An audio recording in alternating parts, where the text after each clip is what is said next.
하나님께서 기록된 말씀으로 선포된 또 설교를 통해서 말씀하십니다. 오늘 주께서 허락하시는 말씀 역대하 15장입니다. 역대하 15장 목사님이 한 절, 여러분이 한 절 우리 교독하도록 하겠습니다. 1절에서부터 19절까지 다 보도록 하겠습니다. 하나님의 말씀입니다. 청종합시다. 하나님의 영이 오뎃의 아들 아사랴에게 임하심에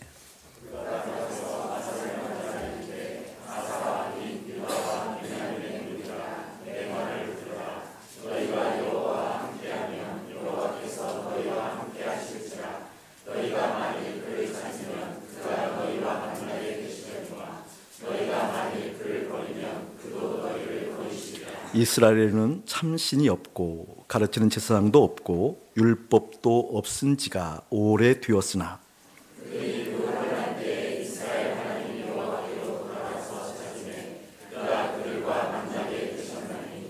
그때 온 땅의 모든 주민이 크게 요란하여 사람의 출입이 평안하지 못하며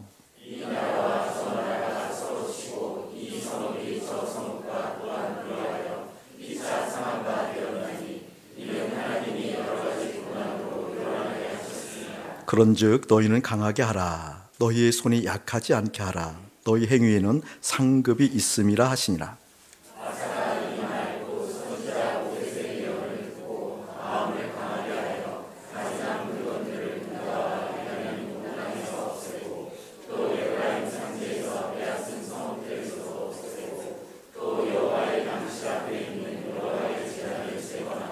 또 유다와 베냐민의 무리를 모으고 에브라임과 므낫세와 시몬 가운데에서 나와서 저희 중에 머물러 사는 자들을 모았으니 이는 이스라엘 사람들이 아사의 하나님 여호와께서 그와 함께 하심을 보고 아사에게로 돌아오는 자가 많았음이더라.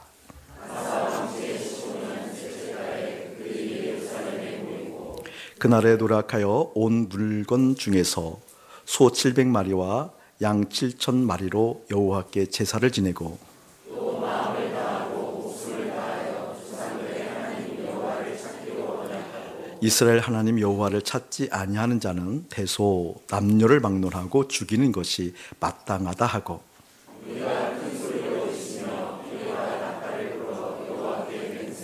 온 유다가 이 맹세를 기뻐한지라. 무리가 마음을 다하여 맹세하고 뜻을 다하여 여호와를 찾았으므로 여호와께서도 그들을 만나 주시고 그들의 사방에 평안을 주셨더라. 여러분 성경 가지고 있으면 마무리 좀 더 봤으면 좋겠어요. 16절 19절까지도. 자, 16절 여러분 시작.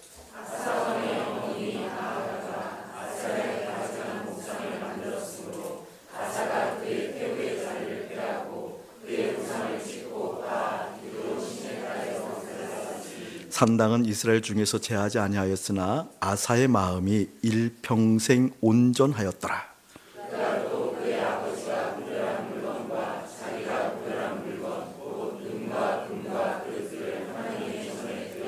같이 볼까요? 이때부터 아사 왕 제35년까지 다시는 전쟁이 없으니라. 아멘, 아멘.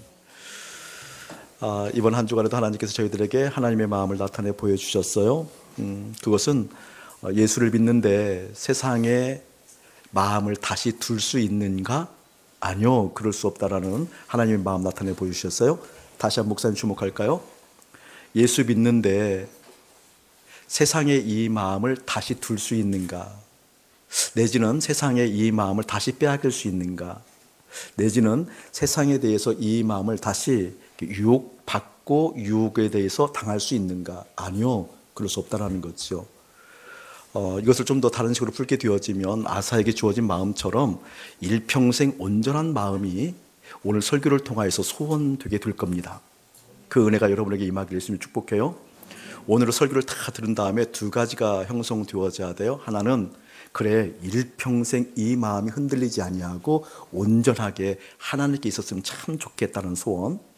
또 하나는 그럼에도 불구하고 내 마음이 왜 흔들렸지? 내 마음이 왜 세상 가운데 가 있었지? 내지는 내 마음을 왜 세상에 두었을까? 그렇게 세상 가운데 내 마음이 가 있게 만들고 두게 만들었던 상황들을 오늘 말씀을 통해서 선명하게 보게 될 텐데, 여러분을 각 사람에게 그 선명한 마음이 보여질 때 첫 번째 돌이키기를 축복합니다. 이래서 내 마음이 빼앗겼군요. 이래서 내 마음을 세상에 내가 두었군요. 하나님 이것을 회개합니다. 용서해 주옵소서. 알았죠? 두 번째는 다시 한번 다짐하고 주님 앞에 그 마음을 펼쳐 보이고 소원하기를 원해요.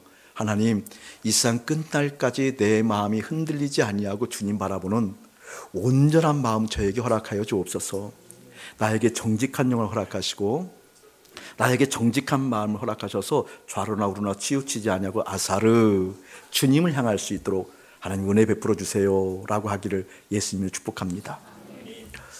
목사님 지난 한 주간에 몽골 선교에 다녀왔는데 몽골 선교에 가게 되어지면서 깊이 기도한 내용들이 있어요. 왜냐하면 오랫동안 저에게는 풀리지 않는 것이 하나 있었는데 그것은 무엇인고니 왜 하나님의 은혜를 경험하고도 하나님께서 함께한 그 증거가 뚜렷함에도 불구하고 하나님께서 역사하신 그 흔적이 있음에도 불구하고 시간이 지나감에 따라 변하는 걸까?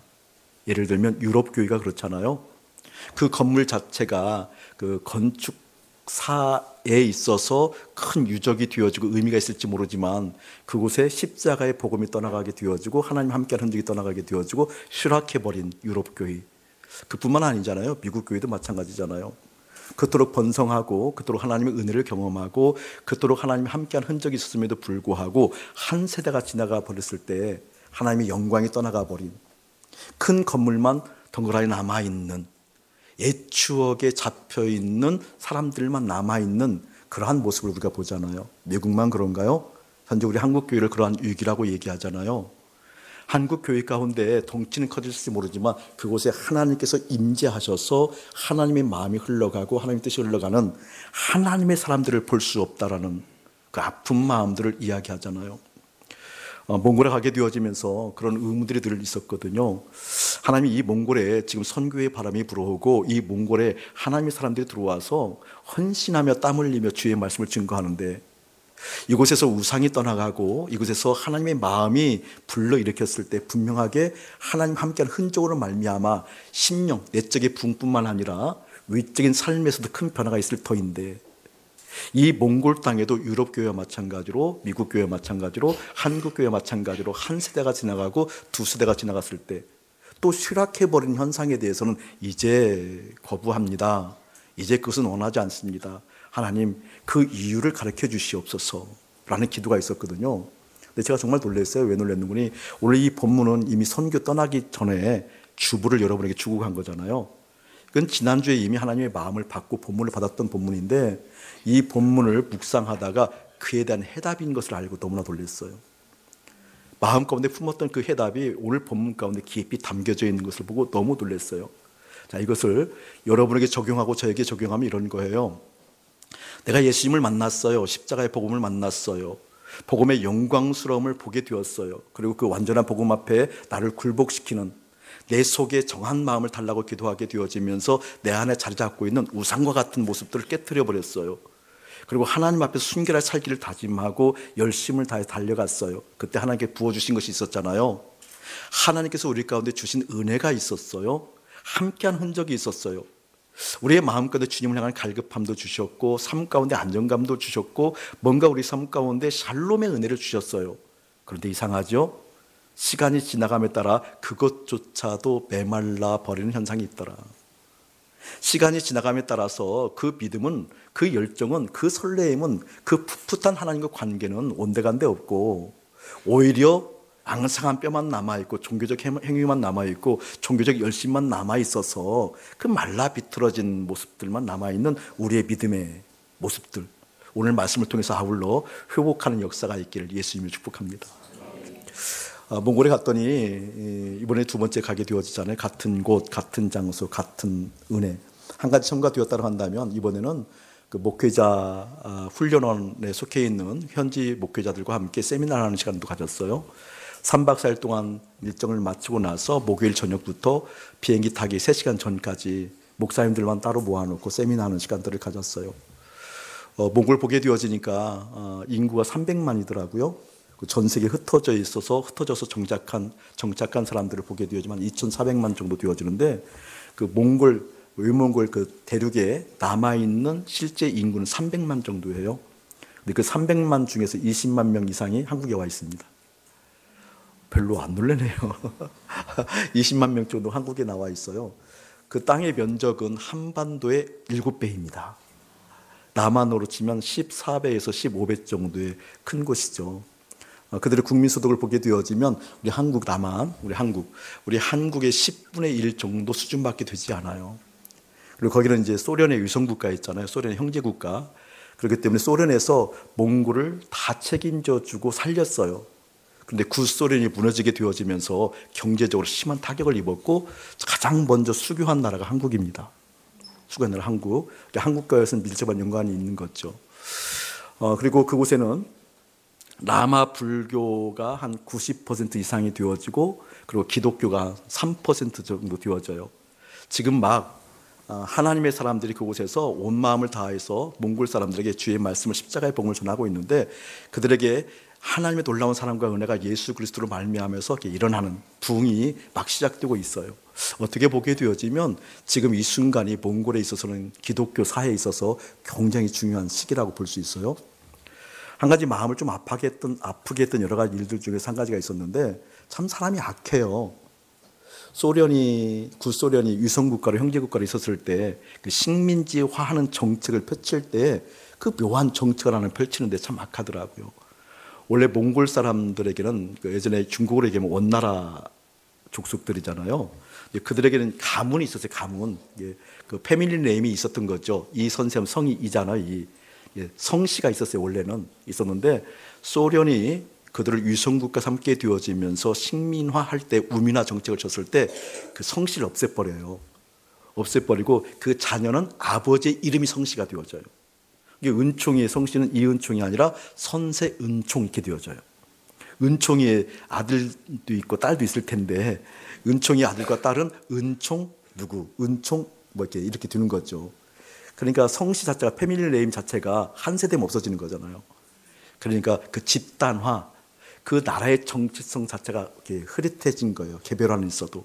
그곳이 몽골 땅에 있더라고요. 근데 그곳에 하나님의 말씀을 증거하게 되었을 때 목사님 마음 가운데 깊이 이번에 특별하게 기도하게 되었던 내용들은 이 몽골 땅에 유럽 교회가 같은 현상이 일어나지 아니하고 미국과 같은 교회 현상이 일어나지 아니하고 지금 한국 교회 같은 현상이 일어나지 아니하고 하나님께서 함께 하셨을 때 하나님께서 복 주시고 은혜 주셨을 때 그때에도 흔들리지 아니하고 몇 세대가 지나도 오히려 십자가의 복음이 드러나고 예수의 영광이 드러나고 하나님의 아름다움이 드러나고 하나님께서 함께한 현장이 증거되어지는 그러한 복음의 지난주가 되었으면 좋겠습니다라는 기도를 했어요. 여러분 기도해 주길 축복합니다. 오늘 말씀을 통해서 여러분이 귀하게 깨닫게 된 것이 있을 거예요. 오늘 역대하 15장을 우리가 함께 전체를 보았는데 여기는 아사의 종교 2차 개혁이에요. 이스라엘에게서 종교 개혁하면 네 차례가 있었어요. 하나는 아사 왕을 통해서, 하나는 여호사밧 왕을 통해서, 하나는 히스기야 왕을 통해서, 또 하나는 요시야 왕을 통해서 일어났는데 특별히 아사 왕의 1차, 2차 종교 개혁은 굉장히 큰 의미가 있고요. 2차 종교 개혁을 알지 못하면 유럽 교회처럼 미국 교회처럼 한국 교회처럼 하나님의 은혜를 받고도 쇠락하는 원인이 여기에 밝혀져 있어요. 아주 놀라운 본문이에요. 14장에 나오는 아사의 종교 개혁 1차를 모르게 되어지면 이 2차 말씀을 아무리 읽어도 잘 이해가 되지 못해요. 아니면 자기 나름대로 해석하게 되어지는데 1차 종교 개혁을 이해할 때에만 오늘 15장이 이해가 되어져요. 그냥 목사님 얘기를 듣는 게 더 편할 거예요. 아사 왕이 종교 개혁을 하는데 1차 종교 개혁의 핵심은 무엇이면 우상타파예요. 우상타파. 우상을 완전히 다 몰살시키고 내보냈을 때 하나님의 평안이 임하더라. 평안. 14장을 읽어보게 되어지면 하나님의 평안. 하나님의 평안이 임했을 때 두 가지 현상이 생기는데 첫 번째는 전쟁이 그쳐요. 전쟁이 임한다 할지라도 그 전쟁을 이겨요. 갈등의 국면이 해소된다는 거죠. 서로가 서로의 마음이 연결되어지고 깊은 내적인 평안이 있어서 서로가 서로의 마음을 이해해주고 서로가 서로의 마음을 알아주는 그러한 은혜의 시간들이 펼쳐지는 거예요. 또 14장을 자세히 읽어보게 되어지면 성읍이 형통한대요. 한 개인이 형통하는 것이 아니라 공동체가 형통한대요. 하나님을 바라보는, 하나님을 아버지라고 모시는 한 공동체가, 도시 공동체가, 나라 공동체가, 셀 공동체가, 가족 공동체가 형통하는 은혜가 있어요. 어떤 때? 하나님의 평안이 임하게 되어지면. 근데 그 평안은 어느 때 임했다? 우상을 타파했을 때 임했다라는 거예요. 자, 여러분 저를 한번 보실래요? 우상, 그러면 우상 자체를 사랑하는 사람은 아마 없을 거예요. 우상 자체를 좋아하고 우상 자체를 사랑하는 사람은 없어요. 예를 들면 좀 예를 들기 뭐하지만 불상이 있으면 불상 자체를 사랑하는 사람은 없지요. 있군요. 불상 자체를 사랑하는 사람은 없어요. 불상 자체를 좋아하는 사람은 없어요. 그러니까 우상, 그럴 때 우상을 타파했다, 우상을 무너뜨렸다 했을 때는 불상 자체를 무너뜨렸다 이러는 것을 의미하는 것이 아니에요. 그렇게 알게 되어지면 많이 속고 있는 거예요. 여러분, 우상이라는 것은 무엇인고니 불상이 우상이 아니라, 잘 보세요, 내 마음 가운데 어떤 가치가 형성되어져 있어요. 내 마음이 간절하게 원하는 것이 있어요. 그 원하는 것이 간절할 때 큰 가치로 형성되어지잖아요. 그렇죠? 가치로 형성되어진 것을 풀어내기 위해서, 가치로 형성되어진 것을 이루어내기 위해서 수단화한 것이 우상이잖아요. 맞아요? 들려요? 맞죠? 우상이라는 것은 그렇게 어떤 이게 돌덩어리 그 자체, 나무 그 자체, 어떤 형상화되어진 이미지 자체가 있는 것이 아니라 내 마음에 필요로 하고 간절히 원하는 소원이 큰 가치가 되어져서 이것을 이루어내야 되는데 이루어낼 수가 없으니까 그 이루어내고자 하는 수단으로서 동원된 것이 뭐예요, 여러분? 그게 우상이잖아요. 아멘. 그렇기 때문에 우상을 깨트렸다, 우상을 타파했다라는 것은 어떤 돌덩어리를 치웠다 그 뜻이 아니에요. 아사랴 목상을 치웠다, 바알의 어떤 모습, 그 형상의 이미지를 치웠다 이것이 아니에요. 실제 우상을 타파했다는 건 뭘까요? 내 마음에 형성되어진 중요한 가치, 이 가치가 무너졌다는 것을 의미하는데 여러분에게 그 의미가 깊이 깨달아지길 축복해요. 예를 들면 이런 것이 있죠. 내 마음껏 형성된 가치 중에 하나가 부자 되고 싶다, 이런 거 있어요, 없어요, 여러분? 대답하신 분 복 많이 받았으면 좋겠는데 여러분, 부자 되고 싶다라는 욕구가 있어요, 없어요? 그럼 부자 되고 싶다는 욕구가 그 가치로 형성되었을 때 이 돈을 벌기 위해서 여러 수단을 동원했지만 안 되니까 내 심리적으로나 내 마음의 깊은 안정감과 그것에 대한 확신을 얻기 위해서, 두려움을 떨쳐내기 위해서 무엇을 동원한다라는 거예요? 우상을 동원한다라는 거잖아요. 그러니까 그때 우상이 떠나갔다라는 것은 그 돌덩어리가 떠나갔다는 것이 아니라 내 마음속에 형성되어진 돈에 대한 가치가 떠나간 겁니다. 아멘. 맞습니까? 여러분, 돈에 대한 그런 욕구들이 있잖아요. 재정에 대한 욕구들이 있잖아요. 또 우리는 힘에 대한 욕구들이 있어요. 왜냐하면 힘이 없어서 억울한 일을 많이 당했거든요. 힘이 없어서 뭔가 불안전한 느낌을 많이 받았거든요. 이게 권력, 힘, 그 힘의 어떤 그런 중심으로 진입하기 위해서 입시라는 것도 그렇게 강박에 가깝게 동원되잖아요. 입시라는 것도 좋은데. 저희 집안이 그랬으니까요. 우리 아버지의 무언의 압력에 의해서 저는 법대를 가지 않으면 안 될 숙명을 타고 태어난 사람이었어요. 저는 전혀 상관이 없음에도 불구하고 그런 분위기. 여러분, 취직은 어때요? 그것도 마찬가지죠. 뭐 어떤 재정의 문제에 있어서, 힘에 있어서, 그렇죠? 취직도 마찬가지. 승진은 어떤가요? 승진. 여러분, 삶의 자리에 있어서 그 자리에서 좀 다른 자리로 조금 더 남들이 알아주고 인정할 만한 그 힘의 구조로 들어가기 위해서 얼마나 많이 노력하고 있으냐고요. 그렇죠?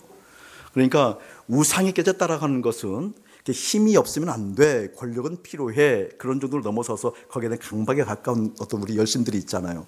그것이 깨어지는 겁니다. 아멘. 이게 지금 14장에서 아사 왕이 이야기하는 우상 타파라는 것은 그런 걸 의미해요. 어떤 형상 이미지를 치웠다라는 것이 아니라 내 마음에 자리 잡고 있는 우상의 뿌리들, 내 자리 잡고 있는 그 가치들을 무너뜨려 내렸다는 거예요. 그 가치들을, 우상을 타파했더니 14장을 자세히 여러분 읽어보세요. 어떤 은혜가 임했는고니 하나님의 평안, 샬롬이 임했어요. 하나님의 평안이. 그래서 평안이라는 단어가 많이 나와요. 하나님의 평안이 임했더니 전쟁이 그쳤어요. 전쟁을 하더라도 이겨요. 왜 그럴까요? 그 샬롬은, 깊은 내적인 평안은, 하나님께서 함께한 그 역사 속에 머물렀던 그 평안은 갈등의 국면을 그치게 하잖아요. 이게 전쟁 자체를 그치게 만들었고, 전쟁이 일어났다 할지라도 어떻게 해요? 쉽게 이겨요. 여러분에게 그 은혜가 있었으면 참 좋겠습니다. 아멘. 참 좋겠습니다. 또 하나는 그 전쟁이 그칠 뿐만 아니라 무엇이 있었다고? 성읍에 대해서, 성읍이 형통에 대해, 성읍이 형통. 성읍이 형통했는데 어느 정도가 형통하는 거니 100만 대군을 이겨서 그 100만 대군을 이긴 상황 가운데 온갖 그 노략문들이 있잖아요. 노략문들 탈취한 것들 있잖아요. 이것을 생각해 보면 한 재벌 자체가 해체되어지고 한 재벌이 가지고 있는 귀중품들이 중요한 것들이 한 나라에 귀숙될 정도로 큰 은혜였거든요. 그러한 일들이 있었다라는 거예요. 있었다는 거. 14장에는 지금 그러한 상황이에요. 지금 1차 종교 개혁은 우상으로 말미암아 비롯되어지는 어떤 평안함들, 우상을 통해서 뭔가 이루고자 하는 내 가치들, 그것을 무너뜨렸어요. 그리고 실제 이 상황이 어떤 상황인 거니 구스라고 하면 오늘날로 얘기하면 에디오피아잖아요. 에디오피아가 쳐들어오게 되어지는데 몇 명이 쳐들어오게 되어지는 100만 대군. 잘 안 놀래요, 여러분은. 이 당시 100만 대군이면 어마어마하잖아요. 100만 대군이 남유다를 쳐들어왔을 때 하나님께서 하나님 평안이 임했잖아요. 지금 우상을 타파했잖아요. 그러니까 하나님께서 이기게 하셔요. 100만 대군을 이겨요. 여러분도 놀래줘야 돼요. 이럴 때는 100만 대군을 이겼대요. 여러분은 가정에서 부부 사이에 한 사람도 못 이기잖아요. 여러분 셀 공동체 하나님의 이름으로 모이고 예수 그리스도의 이름으로 모였는데 셀 공동체에 꼭 걸리는 사람 있잖아요. 있는데 내가 아는데 여러분 회사에 가더라도 여러분의 직장 공동체에 가더라도 꼭 걸리는 사람 있어요? 없어요? 있어요. 근데 100만 대군을 이겼다니까요. 그렇죠. 와, 맞다니까요. 여러분 100만 대군을 이겼다는 그런 걸 의미한다니까요. 여러분 목회자들 중에서도 걸리는 사람이 있어요. 참 걸리는 사람이 있거든요. 지독하게 십자가에 나를 못 박아도 걸리는 사람이 있어요. 근데 하나님의 평안이 임하게 되어지면, 하나님의 은혜가 임하게 되어지면 어떻게 되어져요, 여러분? 해결되어지죠. 할렐루야. 100만 대군. 이 은혜가 여러분에게 있을지어다. 좋은 건 다 아멘. 근데 어쨌든 이런 은혜가 어떻게 임했냐고요? 우상을 타파했을 때. 할렐루야. 우상을 타파했을 때. 자, 목사님 읽어만 드릴게요. 14장 14절에 보게 되어지면 여호와께서 그날 사면 모든 성읍 백성을 두렵게 하시니 무리가 그의 모든 성읍을 치고 그 가운데 있는 많은 물건을 노략하고 또 짐승 지키는 천막을 치고 양과 낙타를 많이 이끌고 예루살렘으로 돌아왔더라. 할렐루야. 수많은 노략물을 가지고 온 거예요. 자, 다시 한번 이미지를 확인시킬게요. 좀 반복하죠. 저를 보세요. 14장의 배경은 어떤 배경이니? 우상을 타파했어요. 우상을 다 무너뜨렸어요. 그때 하나님의 한량없는 평안이 임했어요. 그 평안으로 말미암아 전쟁이 그치고 전쟁이 있다 할지라도 전쟁을 이겼어요. 전쟁을 이긴 것뿐만 아니라 큰 노략물을 가지고 와요. 엄청난 재정의 흑자거리를 가지고 온다고요. 지금 그런 상황이에요. 그런 상황. 다시 한번 15절 볼게요. 또 짐승 지키는 천막을 치고 양과 낙타를 많이 이끌고 어디로 돌아왔다? 예루살렘 돌아왔어요. 들어보세요, 여러분. 지금 예루살렘으로 돌아오고 있는 아사 왕을 비롯한 많은 군사들, 그리고 그것을 비롯한 많은 노략물을 가지고 오는 상황에서 오늘 15장을 얘기하는 거라니까요. 그렇게 생각하면 15장이 말이 안 돼요. 말이 되는 내용이 아니라고요.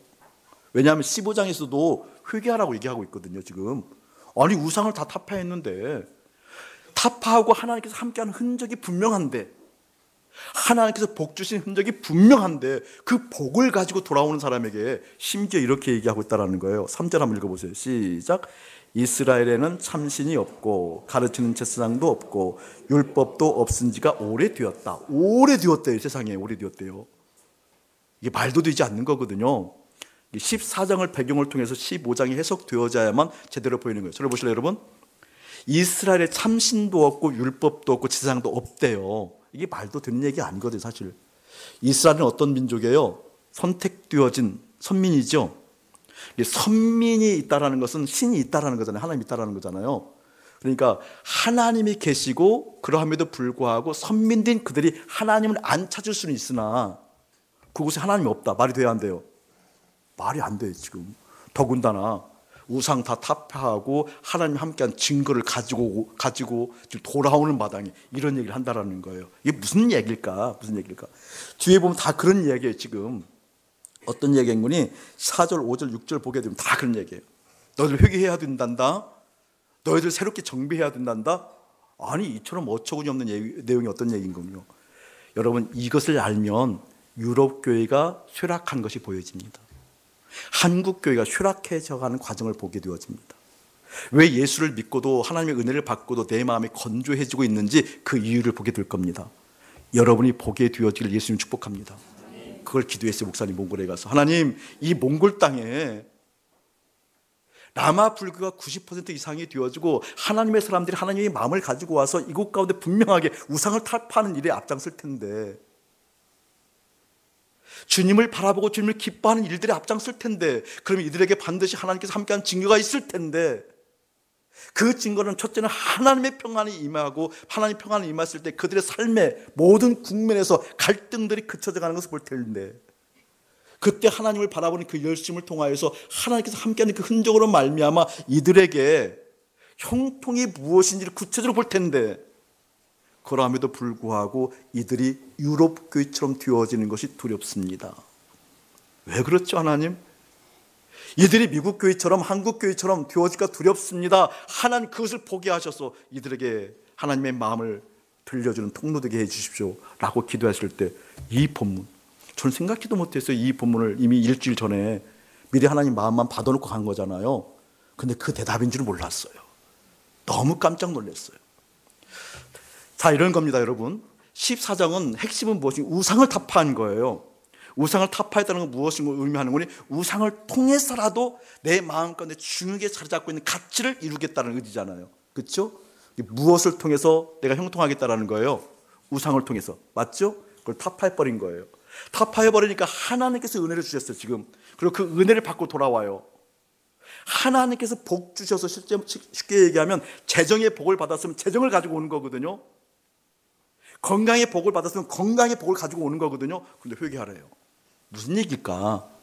14장은 우상을 타파했던 것이라고 한다면 15장은 무엇을 의미하는 거니? 하나님으로부터 받았던 그 복. 그 복이 뭐였어요? 평안. 평안으로 비롯된 것이 뭐였어요? 갈등이 그치는, 전쟁이 그치고 형통. 그걸 가지고 오면 좋지요. 좋아요, 안 좋아요, 여러분? 여러분의 그 은혜가 있을지어다. 그 은혜만 있으면 망해요. 바로 15장에서 이야기하는 것은 무엇인 거니?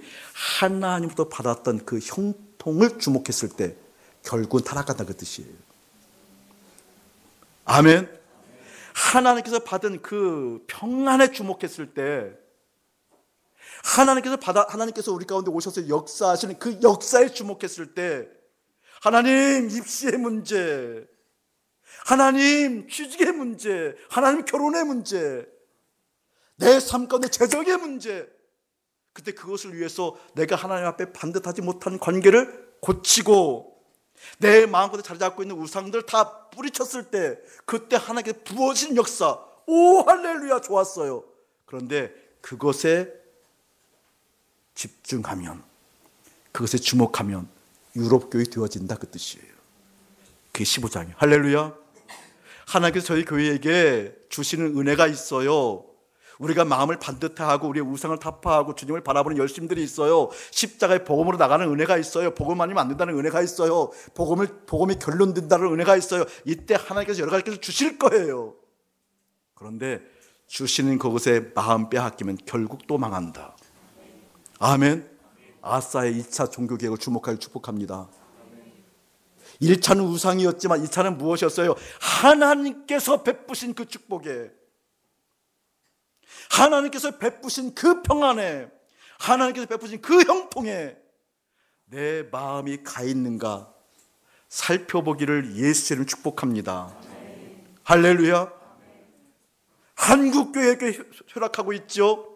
왜 이렇게 양쪽으로 성장하지만 무너지죠? 왜 이렇게 세속화가 되었죠? 왜 이렇게 수많은 교우들을 볼 때마다, 20년간 바라볼 때마다 그것을 못 바꾸지요? 어느 순간에 그렇게 되어버렸어요. 하나님, 내가 주님 바라보아요. 주님 믿어요. 나 하나님 신뢰해요. 그것도 진짜인 것 같아요. 그런데 웃기죠? 형통에 더 마음 가 있다는 것. 결코 신뢰할 수 없다는 겁니다. 오늘 주님께서 말씀하셔요. 그것이 너희들의 마음에서 무너져 내려야 된단다. 아멘. 내가 너희들에게 평안을 준 것은 내가 주었고 내가 너희들과 함께 그 사귐 가운데 그 깊음 가운데 들어가기를 원한단다. 그 하나님의 마음이 깊이 일깨워지기를 예수님 축복합니다. 할렐루야. 이번 몽골 가게 되어지면서 하나님의 마음 보게 되어서 참 마음이 아팠어요. 3박 4일 동안 주일날 밤에 가게 되어서 새벽에 도착했죠. 새벽에 도착해서 숙소에 머물고 월요일부터 목요일 오후 3시 정도까지 3박 4일 동안 세미나하고 그때 한 120여 명 정도가 함께해서 하나님의 깊은 은혜를 나누고, 그리고 목요일 3시부터 금요일 비행기 타기 한 3시간 전까지 목회자들만 9분, 거기 오신 현지 목회자들만, 담임 목회하시는 분들만, 그분들만 따로 모아서 테르지라는 그 게르가 형성된 그곳에 가서 목요일 저녁에 같이 깊은 이야기를 나누고, 그것도 부족해서 그 다음날 아침에 일찍 나와서 목사님은 따로 그분들 9분 데리고 나와서 함팅토야 교회에 가서 밤에 늦게까지 같이 이야기를 나누는 과정 가운데 목사님 마음가운데 깊이 울림이 하나 있었어요. 어떤 울림이 있는구니, 몽골 목회자들이 지금 막 은혜를 받고 있기 때문에 그 간절한 마음은 진짜예요. 정말이에요. 그러면서 그 간절한 마음이 진짜 일어났을 때 나타나는 현상은 반드시 우상과 직면합니다. 그렇죠? 그 우상을 당연하게 내몰고 깨트리는 현상들이 있겠죠. 강력하게 추방하는 현상들이 있겠죠. 귀신을 내어쫓고 내 삶 가운데 귀신의 가치들을 가지고 있는 것들에 대해서 내쫓는 은혜가 있겠죠. 이게 지금 어떤 곳까지 지금 발전해 있는 거니, 하나님의 평안이 임하고 있어요. 지금요. 하나님의 평안이 임하게 되어지니까 재정으로 복 받는 사람들 생기게 되어지고요. 사업에 복을 받는 사람들, 또 학교 가르치는 은사에 복을 받는 사람들, 여러 가지 현상들이 생기기 시작해요. 그런데 지금부터 위기라는 것이 목사님 마음 가운데 오는 거예요. 오히려 지금부터 위기다. 바로 하나님 함께한 현상은 분명한데, 하나님께서 함께한 현상 그 자체에 주목하는 현상이 몽골교회에 생기게 되어지면 이 몽골도 반드시 망한다. 그걸 목회자들하고 얘기하는 거예요. 그래서 목사님 뭘 얘기했을까요? 이러한 모든 것을 가지고 어디로 가야 된다? 십자가를 가야 된다. 우리는 예수를 따르라고 얘기하는데, 예수님께서 공생애를 통하여서 삼중 사역을 통해서 가르치고 고치고 회복시키고 치유하는 이 3가지 사역을 통해서 공적 삶을 살잖아요. 사람들에게 회복이 일어나요. 사람들에게 고침의 역사가 일어나고 사람들에게 가치의 변화가 일어나요. 어떤 사람들은 귀신이 내어쫓고, 어떤 사람은 안진병이 일어나고, 어떤 사람에게는 물질의 축복이 임하게 되어지고, 어떤 사람들에게는 배고픔이 해결되어지고, 수많은 공적 삶을 통해서 거의 끝쳤나요? 아니에요. 그들을 데리고 어디로 간다고 그랬어요? 십자가로 가요. 가서 어떻게 했어요? 같이 죽는 거예요. 근데 우리의 믿음 생활은 뭐예요? 예수를 알아요. 예수를 따라가요. 어디까지만 따라가요? 고치고 치유하고 선포하는 곳까지만 따라가요. 아니요. 그건 믿음 아니에요. 십자가로 데려가야 됩니다. 할렐루야. 십자가로 가서 예수님과 함께 죽었으면 어떤 현상이 생겨요, 여러분? 예수님과 함께 모든 가치가 죽어버렸으니까 어떤 생각이 생기는 거예요? 내 마음이 하나님께 가 있는 거예요. 아멘. 예수님을 따라간다라는 것은 거기까지만 따라가는 게 아니에요. 예수님 어디까지 간 거예요? 부활했어요. 부활까지 따라가길 축복합니다. 부활하고 끝났나요? 아니요. 하나님 우편에 계셔요. 아멘. 하나님 우편에 계시다라는 것은 우리가 예수님을 따르라, 나를 따르라, 내 양은 내 음성을 알고, 내 양은 나를 알고 내 음성을 알고 나를 따르느니라 했을 때 고치고 치유하고 거기까지만 따라가는 게 아니라니까요. 십자가를 따라가고 부활을 따라가고 승천하잖아요. 할렐루야. 우리 예수님이 승천했는데 나는 지금 이 지상에 있어요. 어떻게 따라갈 거냐고요. 따라갈 수가 없잖아요. 물리적으로. 어떻게 따라가요? 마음이 따라가는 겁니다. 아멘. 마음이 따라가려고 그러니까 내 마음가운데 가득히 형성되어진 가치들이 있어요. 우상의 가치들이 있어요. 우상을 통해서도 내 마음의 가치를 실현하고자 하는 마음들이 있어요. 그 우상이 남아있는 한 결코 그 하나님을 따라갈 수 없어요. 할렐루야.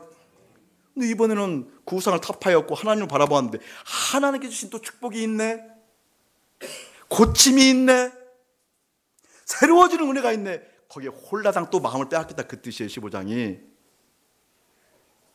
우상을 통해서 해결하려고 했는데 우상을 다 타파했더니 하나님께 주신 복이 있는데 이번에는 하나님께 주신 그 복으로 내 마음을 채웠네.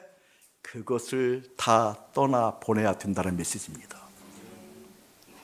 저는 하나님 보시기에 참 좋더라. 교회가 한국 교회를 답습하지 않냐고, 유럽 교회를 답습하지 않냐고, 미국 교회를 답습하지 않냐고, 오로지 내 마음의 왕 되신 그 하나님을 향하여, 오로지 그 하나님 역사를 향하여, 하나님 주신 걸 감사해요, 고맙지요. 그러나 거기에 빼앗기는 내 마음을 회개하오니, 돌이켜오니 나에게 정한 마음을 주시사 하나님을 바라보는 은혜 더 깊이 허락하옵소서.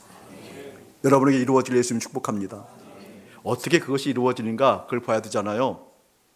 누차 얘기하지만 새로운 각도로 얘기해요. 여기를 한번 더 읽어봅시다. 15절 시작. 15장 1절 시작. 하나님의 영이 오뎃의 아들 아사랴에게 임하시매. 2절 시작. 그가 나가서 아사를 맞아 이르되 아사와 및 유다와 베냐민 무리들아 내 말을 들으라. 내 말을 들으라. 내모쳐 놓으세요. 1절에 하나님의 영이 줄 그어놓고 임하심에 줄 그어놓으세요. 하나님의 영이 임하심에 지금 아사가 그걸 들었어요. 그리고 누구에게? 유다와 베냐민 무리들에게 어떻게 이야기하고 있는 거예요? 내 말을 들으라. 저를 보세요 여러분. 중요한 겁니다. 평생 잊지 마세요. 그냥 훌렁훌렁 넘어가지 마세요. 이거 놓치면 아무리 열심히 노력해도 다 놓쳐요. 계속 목사님이 얘기하는 거예요. 아사가 이 말을 들었습니다. 아멘. 아사의 종교개혁 1차도 그 말씀이 임했기 때문에 그래요. 아멘. 2차 종교개혁도 그 말씀이 임했기 때문에 그래요. 말씀이 임하지 않으면 아무 소용없다. 하나님의 사람들에게 하나님의 말씀이 임하지 아니하면, 하나님의 사람들에게 하나님의 말씀이 읽혀지지 아니하면, 그 뜻이 헤아려지지 아니하면 아무 의미 없다. 하나님 보시 참되다 교회된 목사와 여러분과 함께 하나님의 말씀이 임하는 것이 선명하길 축복합니다. 아멘. 다시 말하면 하나님의 말씀이 들려지지 않으면 아무 소용없다 그 뜻이에요. 하나님의 말씀이 들려지지 않으면 아무 소용없어요. 끝났다 그 뜻이에요. 종교적 행위는 있을지 모르지만 끝났다 그 뜻이에요. 그래서 여러분 목사님 위해서 많이 기도해 줘야 됩니다. 안 할 거예요? 목사님 위해서 많이 기도해 주셔야 돼요. 하나님의 말씀이 들려줄 수 있는 건강한 목사 되게 해달라고. 할렐루야. 하나님의 사람들에게 그 건강함이 있어야 돼요. 목사님이 20여 년 목회하게 되면 늘 아픈 게 그거예요. 알아들었대. 안 고쳐져요. 그 말씀이 말씀되지 않아요. 여러분 목사님이 하나님의 말씀을 들었다 할지라도 그 말씀을 왜곡하면 어떻게 될까요? 끝이에요. 하나님 말씀을 들었다 할지라도 왜곡하면 어떻게 될까요? 어떻게 왜곡하게 될까요? 교인들의 필요에 따라서 왜곡하지 않겠습니까? 하나님 말씀이 임했는데 교회들의 필요가 이것이라고 한다면, 저것이라고 한다면, 다른 것이라고 한다면, 그 다른 농도가 강하게 반론을 제기한다고 한다면 어떻게 될까요? 쉬울까요? 아니요, 쉽지 않아요. 저는 어찌 보면 솔직한 얘기로 여러분들보다 목사님들을 위해서 기도하는 사람입니다. 저는 목사님들이 불쌍해요. 진심으로 불쌍해요. 목사님들을 이해해요. 그들의 아픔을 이해해요. 그들의 어려움을 이해하게요. 여러분 말씀 그대로 전하기가 쉬운 줄 아십니까? 아니요. 하나님과 반듯한 관계가 없으면 절대 쉽지 않습니다. 하나님과 내밀한 친밀한 관계가 없으면 절대 쉽지 않습니다. 교인들이 알아듣지 못해 말씀을 감합니다. 교인들이 너무 큰 요구가 있어 말씀을 플러스합니다. 이게 망하는 겁니다. 하나님 보시기에 참되었더라 교회는 말씀이 임함에 그 말씀을 그대로 증거하는 주의 종과 그대로 알아들을 수 있는 하나님의 백성들이 이곳에 있기를 예수님이 축복합니다. 아멘. 들었어도 말씀을 안 증거하면요, 감하거나 더하지 않았고 그냥 말씀을 증거하지 않으면 아무 일이 일어나지 않습니다. 그대로 들어야 됩니다. 그대로 증거해야 됩니다. 듣고 따르는 무리가 있어야 됩니다. 여러분이 그 은혜가 있기를 예수님이 축복합니다. 자, 아사가 그걸 듣고 지금 이렇게 이야기하고 있어요. 아사가 그걸 들었어요. 자, 7절 한번 읽어보세요. 7절. 지금 아사라가 얘기하는 것들을 여러분 2절부터 쭉 읽어보다가 7절 한번 강조할게요. 같이 읽어볼게요. 시작. 그런즉 너희는 강하게 하라. 너희의 손이 약하지 않게 하라. 너희의 행위에는 상급이 있음이라 하시니라. 자, 눈으로 보고 계세요. 너희는 강하게 하라고 하는데 무엇을 강하게 하라는 걸까요? 크게. 마음. 크게. 마음. 할렐루야. 너희의 손이 약하지 않게 하라. 무슨 말일까요? 실천하라 그 뜻이에요. 행동하라 그 뜻이에요. 순종하라 그 뜻이에요. 마음을 강하게 하고 손을 약하지 않게 하라. 실천하라 그 뜻이에요. 자, 8절 한번 읽어봅시다. 아사가 들었어요. 자, 목사님 해볼게요. 아사가 이 말 네모쳐 놓으세요. 곧 선지자 오뎃의 애언을 줄거 놓고 듣고 네모쳐 놓으세요. 마음을 강하게 하여까지 줄거 놓으세요. 자, 우리 2절 볼 때 내 말을 들으라 그랬죠? 네모쳐 놨죠? 거기와 8절 이 말과 듣고를 연결시켜 놓으세요. 들으라 했을 때 어떻게 했어요? 이 말 어떻게 했어요? 들었어요. 할렐루야. 자, 들었을 때 어떻게 들었다고요? 마음을 강하게 하여 들었어요. 저를 보세요, 여러분. 이 굉장히 중요한 거예요. 왜 말씀을 듣는데 마음을 강하게 해야 되는가? 강하게 해야 되는가? 여러분, 마음 강하지 않으면, 마음을 강하게 잡수시지 않으면 절대 하나님의 말씀을 들을 수 없습니다. 자, 보세요. 8절 다시 한번 읽을게요. 아사가 이 말 곧 선지자 오뎃의 예언을 듣고 마음을 강하게 하여 어떻게?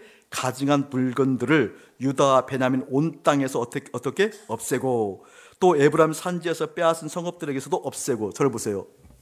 지금 구스와 전쟁을 하게 되어지면서 100만 대군이 이끌고 온 수많은 노량물이 있어요. 수많은 금은이 있어요.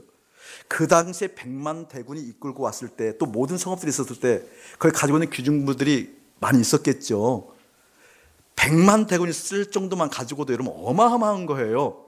근데 이방 신들을 섬겼던 것이라서 그 금이, 그 은이, 그 중요한 것이 이방 신들을 섬겼다고 해서 가증한 것이 되어서 그걸 버린다? 쉬워요, 어려워요? 마음 강해야만 돼요. 10만 원도 여러분 정직하기 어렵잖아요. 솔직하게 얘기하면. 마음 강해야 돼, 그 뜻이에요. 너희들이 내 말을 가감없이 들었니? 너희들이 내 말을 가감없이 듣고 있니? 들었다 한다면 너희들의 마음을 강하게 하여 가증한 것은 버려라. 할렐루야. 이 은혜가 여러분의 있기를 축복해요. 자, 여기도 한번 목사님 읽어볼게요. 어디 읽어보는 거니? 11절 함께 읽어봅시다. 시작. 그날에 노력하여 온 물건 중에서 소 700마리와 양 7,000마리로 여호와께 제사를 지내고. 쉬울까요, 어려울까요? 아유, 여러분 저를 보세요. 나이 정말 참 하나님 은혜 주세요. 속상해요, 여러분의 표정 보면. 소 700마리, 양 7,000마리 오늘날로 환산해도 어마어마한 돈이에요. 맞아요, 틀려요? 이것을 제사로 드렸대요, 여러분. 왜 드렸을까요? 하나님부터 받은 축복의 마음 빼앗기지 않기 위한 행위인 걸 아십니까? 그걸 태워버린 거예요, 여러분. 마음을 강하게 하지 않으면 절대 되지 않습니다. 여러분, 양 7,000마리 지금 계산해도 이 당시는 유목민들이가 대부분 이게 뭐예요, 여러분? 필수 재산이에요, 필수 재산. 재산 중에 재산이에요. 소 300마리 맞나요? 소 700마리, 300마리 확 깎으려고 그랬네요. 소 700마리, 양 7,000마리. 여러분 어마어마한 겁니다. 이번에 몽골에 가서 그 목사님들 9분 모시고 따로 테레지라는 공원에 갔어요. 거기가 이제 게르가 많이 있는데 그분들이 살고 있는 전통 마을에 가서 한 집에 가서 양을 한 마리 잡았어요. 양을 한번 잡는 걸 제가 보고 싶었거든요. 왜냐하면 김영일 선교사님 자꾸 그걸 한번 경험해보라고 그래서 그 양을 잡는 걸 과정을 통하여서 이제 그 예수님께서 돌아가시는 그 모든 것을 알고 싶어서 제가 다 찍어왔어요. 찍고 동영상 찍어왔는데 공개 못하겠어. 좀 그래. 나는 은혜가 좀 덜 됐어. 싫었어요. 싫었어요. 다 찍어왔어요. 근데 그 양 한 마리 잡는데 그냥 식당에서 하면 우리나라 돈으로 한 30만 원 돈 해요. 근데 그냥 전통 가요가 가서 거기 있는 선교사님 맞으면 잘 이렇게 동료가 아니라 술 한잔 먹고 잡더라고요. 그래서 내가 안 됐던 것 같아요. 그 마을에 가서 그냥 집에 가서 아주 그냥 좀 허술한 집 가서 잡아서 10만 원에 잡았어요. 10만 원에. 근데 그 양이 한 20만 원씩 해서 여러분 7,000마리면 얼마게? 저는 계산 안 돼요. 얼마예요, 여러분? 20만, 200만, 2천만, 2억. 14억? 14억. 14억. 그런 돈들을 어떻게 지금 태워버리는 거잖아요, 그 돈을. 마음 강하게 하지 않으면 안 돼요. 여러분, 이 은혜가 있기를 축복해요. 여러분 보세요. 하나님께 은혜를 받은 사람들, 그 하나님을 주목하지 아니하고 받은 축복을 주목하는 사람들, 여러분 이게 간단한 문제 아니거든요. 오늘 예배 마치고 여러분 돌아갈 때 여러분의 개인당 3억씩 드리도록 하겠습니다. 확 터지잖아요. 현찰 3억씩 주면 그 지킨이라고 정신없어요. 이제는 자유하면 다 날라가요. 3억도 안 놀래네. 7억을 올릴까요? 그러면 돌아서 현찰로 7억씩 다 줄게요. 그러면 바로 집에 가서 그 지키나 정신없다니까요. 여러분 그 돈만 나르면 어떻게 될까요? 더 불리려고 정신없습니다. 지금 그것을 태웠다 그 뜻이에요. 할렐루야. 여러분에게 그 은혜가 일어나기를 예수님 축복합니다. 주님을 바라본다라는 것은 우상 타파만 갖고 되지 않아요. 주님부터 비롯되어진 그 물질이, 그 건강이, 그 형통이 내 마음에 자리 잡았을 때, 그 형통이 내 마음을 자리 잡게 되어지면 오로지 다시 또 유럽교회가 되어진다는 것, 한국교회 나쁜 습관이 되어진다는 걸 깨닫고 다시 그것이 내 마음에 남아있는 것을 어떻게 주 앞에 돌이켜 자복하고 십자가에 못 박기를 예수님이 축복합니다. 몽골 선교사님들 9분이 마침 금요일 날이 어린이날에, 거기가 6월 1일이 어린이날, 어린이날은 거기 큰 행사더라고요. 사회주의 영향을 받았기 때문에 새싹해서 아주 큰 날이에요. 이날 어린이날 뭐 행사를 안 했다면 그 가정이 아주 평화롭지 못해요. 아주. 근데 그걸 감수하고 9분이 오신 거예요. 우리나라 큰 명절처럼 어린이날을 그래요. 어린이날은 차들이 다 불을 켜고 다녀요. 다 불을 켜고 다녀요. 거기 이제 뭐 갈 수 있는 건 테레지 공원밖에 없으니까 테레지 공원을 우리는 이제 목요일 날 끝나고 들어가서 괜찮은데 금요일 날 들어오는 차가 뭐 한 3시간, 뭐 늦어도 3시간이면 갈 수 있는 거리를 10몇 시간씩 걸려서 온다고 그래요. 뭐 그 정도 큰 행사거든요. 근데 그 큰 행사에 목사님들이 9분 오셨어요. 9분. 오셔서 하나님의 마음을 증거하고 하나님 생각을 증거하게 되어지면서 우리의 마음이 십자가를 넘어서 주님 따라가는 것, 어디까지? 하나님께 온전하게 내 마음 가 있을 때까지 따라가는 것, 그걸 증거하는 과정 가운데 깊은 은혜가 임했어요. 그러니까 거의 뭐 한 10몇 시간을 말씀을 증거한 거죠. 10몇 시간을 말씀을 증거했는데 큰 은혜가 임했어요. 그래서 그 9분의 목사님들이 지금부터 중보기도 들어간대요. 목사님 가을치러 오게 해달라고. 그때는 물리적으로 안 됩니다. 정말 물리적으로 안 됩니다. 목사님 하여튼 가을치러 오게 해달라고 기도한다고 했어요. 그래서 저도 하나님 친하니까 누구의 기도가 센지는 모르겠지만 그건 물리가 안 됩니다. 물리적으로 안 됩니다. 네. 제가 그런 마음 먹었어요. 어떤 어머님, 그러니까 외국에 집회 나갈 때 초청받아서 가기도 하죠. 지금 선교 차원을 가는 거잖아요. 근데 선교 차원을 가면 관광이라는 것이 그런 것이 없잖아요. 새로운 여행으로 가게 되는 새로운 감흥이 있는데 한두 번은 선교 차원을 갈 수가 있어요.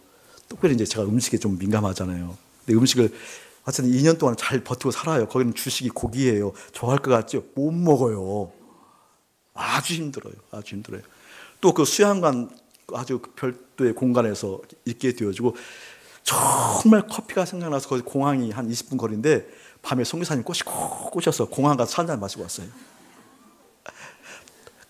거기가 뭐 카페베네 하나 있더라고요. 공항에 있어서 그 커피 한 잔 마시고 왔어요. 이번에 가게 되니까 그거 좀 약간 힘든 거예요. 좀 많이. 다음에 갈 생각하니까 아주 어두워지는 거예요. 그러니까 수백만 원 들여서 가가지고 그 일정 그대로 그 계속 꾸준히 한다라는 것, 정말 하나님 마음에 아니면 안 되겠구나 이런 생각을 가지고 있어요. 그래서 저는 하나님 마음을 구하고 있는데 그분들이 너무 간절하게 기도하면 뭐 가을에도 갈 수도 있겠죠. 저는 우리 교우들과 함께 팀 짜서 저만 진짜 고생하기 뭐하니까 팀 짜서 정기적으로 갔으면 좋겠다는 생각도 해요. 다 자비랑으로 가서 뭐 이제 그거는 겨울이 긴 거니까 영하 30도 40도 나가니까요. 영하 30도 40도 나가게 되어지니까 우리가 올 때 날씨가 많이 더웠어요. 33도까지 올라왔어요. 우리 출발하고 나서 영하권으로 떨어졌대요. 돌풍을 불고 선교사님한테 연락이 왔는데 그렇게 좀 되어지고 여름이 짧고 겨울이 길지요. 근데 그 몽골에서 그분들의 그 간절함은 다른 것 아니에요. 하나님부터 은혜 받았을 때 그냥 우상 탑회하고 주님만 바라보면 되는 줄 알았더니 그게 아니라는 걸 깨달았다는 거예요. 예수님께서 가신 그 길에 대해서 십자가의 복음에 대해서 그 온전한 복음에 대해서 자세히 알고 싶다고 한 4박 5일 정도 해야 하잖아요. 복음 학교 하려고 하면. 그 복음에 대해서 증거하고 싶은 마음이 있긴 있는데 가을에 와달라고 그러는데 여러분도 기도해 주셔야 돼요. 가을에 가면 안 됩니다. 내년에 가게 될 테니까 여러분 기도해 주시기 바랍니다. 사랑하는 여러분들의 마음 가운데에도 하나님께서 받은 복이 연륜이 지나감에 따라 하나님과 관계의 경륜이 쌓여갔을 때 그 받은 복으로 인해서 마음이 건조해진 것 반드시 깨닫고 깨달았을 때 여러분의 마음 가운데 평생 주님께서 함께 하시는 부흥이 일어나기를 예수의 이름으로 축복합니다. 아멘. 목사님 한번 보시기 바랍니다. 예수님이 공적 삶을 사실 때 수많은 이적과 기적을 통하여서 또 귀신이 떠나가는 역사를 통하여서 많은 사람들이 주께 몰려와요.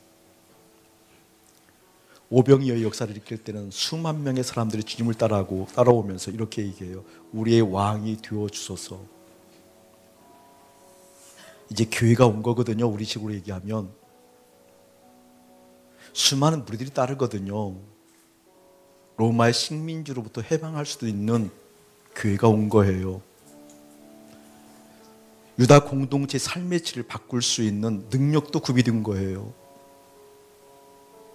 그 작은 나라를 통하여서 하나님의 영광을 비추겠다라는 이름하에 그 깃발 아래, 그 기치 아래 실행할 수 있는 수많은 능력이 있었어요. 그런데 웬걸요? 예수님은 그들을 데리고 가서 십자가에 죽어버려요. 미련 없이 죽어버려요. 십자가에 다시 태어났을 때, 살아났을 때에도, 부활했을 때에도 이제 다시 그 영광, 죽음을 이겼잖아요. 이제 그 부활을 본 하나님의 사람들이라고 한다면, 그 실제 증명되었다고 한다면 수많은 사람들이 그 예수를 거역할 수가 없어요. 그런데 그걸 다 버리고 아버지에게 가버립니다. 아버지에게 가버립니다. 여러분의 마음이 아직도 재정에, 여러분의 생각이 아직도 성공 욕구에,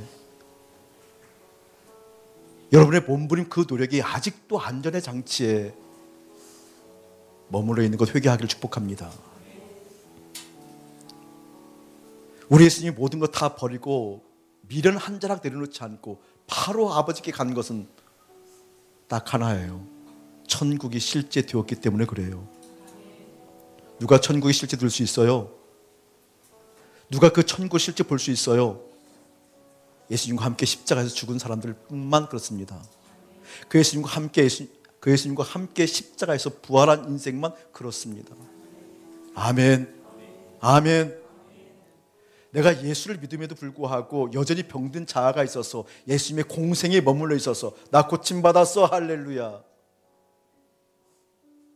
나 이거 채워졌어 할렐루야, 나 이거 성취했어 할렐루야, 그것에 마음 빼앗기면 다시 우상 숭배 자리로 돌아간다는 것이 오늘 본문이에요. 그 2차 종교 개혁이 여러분 한 사람 한 사람 가운데 이루어지기를 예수님 축복합니다. 이 시간 함께 기도하기를 원해요. 내 마음까지 아직까지 붙어있는 재정에 대한 욕구, 힘에 대한 욕구, 건강에 대한 욕구, 하나님 이거 버립니다. 버리지 못한 것 하나님 회개하오니 용서해 주옵소서. 주님께서 함께 하시는 그 역사가 무엇인지 내 인생 가운데 보기를 원합니다라고 우리 입술을 열어서 한 목소리로 통성으로 기도하기를 원합니다. 기도하겠습니다. 하나님의 평안이 임하고 하나님의 손길이 임하여 성읍의 형통함에 밀려왔다 할지라도 그 형통함에 또 마음 빼앗기는 것이 저희들입니다. 그 형통함에 마음 붙이며 그 형통함을 지키려고 애쓰며 그 형통함을 더 확장시키려고 원하는 것이 우리의 본성입니다. 이것을 회개합니다. 용서하여 주옵소서. 살아 역사는 나의 하나님, 주님의 그 아름다움을 더 보기를 원합니다. 우리의 마음의 성소에서 주님의 아름다움을 더 나타내 보여주셔서 그 주님의 아름다움을 통하여서 우리의 삶에 기쁨이 넘쳐나도록 은혜에 더하여 주옵소서. 예수 믿는데 세상의 마음을 다시 둔다? 아니요, 그럴 수 없습니다. 예수 믿는데 세상의 마음을 빼앗긴다? 아니요, 그럴 수 없습니다. 예수 믿는데 세상의 마음을 교묘하게 합칠 수 있다? 아니요, 그럴 수 없습니다. 통회하고 자복하오니 용서하옵시고 주님의 그 놀라운 사랑의 길로 깊이 들어갈 수 있도록 은혜 더하여 주옵소서. 이제는 우리 주 예수 그리스도의 은혜와 우리 아버지 하나님의 극진하신 사랑하심과 성령 하나님의 감화감는 그 통하심이 예수 믿는데 세상의 마음을 다시 둔다? 아니요, 그럴 수 없다라고 얘기하는 모든 성도들 가운데 이대로부터 영원 무궁토록 함께 할지어다. 아멘.